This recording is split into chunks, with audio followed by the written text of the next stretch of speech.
နောက်အလွယ်မှန်ဒီလေးကိုတိပြမယ်အလွယ်လေးပေါ့နော်ဒီမှာကျွန်တော်တို့ key A ခိုင်းလိုက်မယ် key A ခိုင်းပြီးရင်လက်ညှိုးလေးဟာ3ကျိုး2ကွက်ကိုတီးမယ်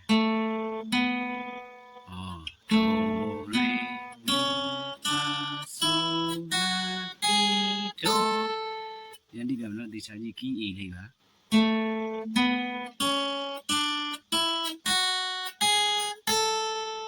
ဒီ key A လေးရပြီဆိုရင်နောက်ကိုတစ်ခွဲရွှေ့လိုက် B flat နောက်ကိုတစ်ခွဲရွှေ့လိုက် B C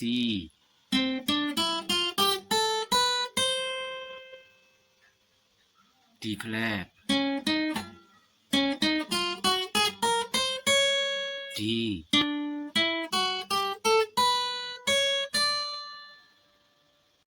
D ပြီးရင်နောက်တစ်ခွဲဆိုလိုက်ရင် E flat E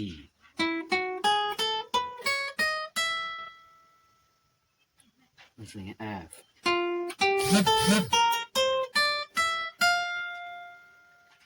E နဲ့ F နဲ့ကကဲရဒါပြီးရင်ဒီမှာဆိုရင် G flat လာမယ်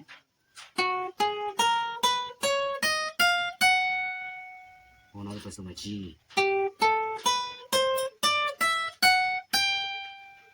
အဲ့တော့ဒီမှာဆက်နေ